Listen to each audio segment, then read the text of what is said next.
On s'en va maintenant rejoindre Chantal Lamarre au Whisky Café pour sa chronique spectacle hebdomadaire. Bonsoir. Allô, Bonsoir Chantal. les filles. Bonsoir les filles. Oui. Ah ben oui, tu vas parler de la cage aux folles. Exactement. C'est un lien, je l'avais vu venir. Oui, La Cage aux folles, très attendu. La Cage aux folles dont on a vu le film moult fois et d'autres reprises et d'autres versions. Alors moi, je pars très, très friande du genre. J'aime ça aller voir une comédie musicale. J'aimais Mon cœur d'enfant. Je suis allée voir ce spectacle-là. Bon, je dois dire que ce que j'ai vu, moi, lundi, est un spectacle qui n'est malheureusement pas parfait. C'est un spectacle qui manque un petit peu de souffle, un petit peu de rythme, surtout dans les chorégraphies, les scènes de groupe. Mais si vous, La Cage aux folles vous intéresse encore, je vous raconte pas l'histoire, là, parce que si On vous le avez... sait, on ben l'a oui. vu et revu et revu Oui. et revu. Alors, mais si vous êtes friand du genre, vous avez envie, ça reste un bon divertissement. Je voulais dire mes réserves d'avance et ensuite dire les bonnes raisons pour aller voir quand même La Cage aux folles. J'ai trouvé Rémi Girard, Norman Chouinard excellent, absolument crédible et il en faisait pas trop.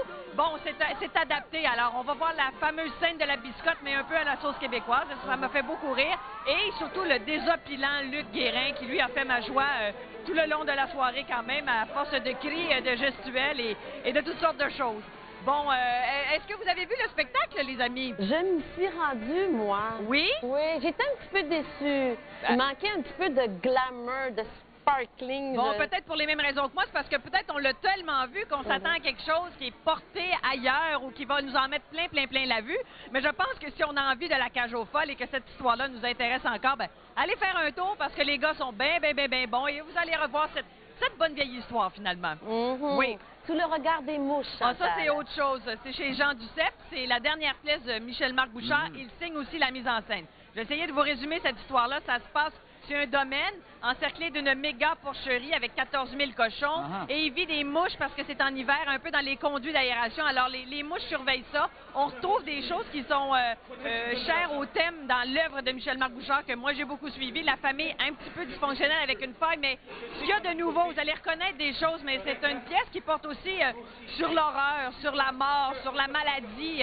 C'est très difficile à prendre. C'est quelque chose qui est difficile à rendre aussi au théâtre. C'est une distribution absolument impeccable. Et la deuxième partie est complètement différente de la première. Parce que la première, ça nous laisse complètement ahuris et on rit finalement en deuxième. Et je dois dire que les acteurs m'ont jeté à terre. Roger Larue est parfait. Parfaitement épeurant. Marie Tifo, en pauvre mère névrosée, qui aime trop son fils parce que dans cette maison-là vit une mère, un cousin et un jeune garçon adoré. Et en deuxième partie aussi, va arriver Normand Lévesque et Pauline Lapointe qui sont merveilleux. Faut aller voir parce qu'il faut suivre Michel-Marc Bouchard, je dois le dire, nous sommes contemporains d'un génie. Et je suis pleine d'admiration pour lui. C'est chez Jean Duceppe et puis bon théâtre tout le monde. Merci, Chantal. Merci, à la semaine prochaine. À très bientôt, bye bye.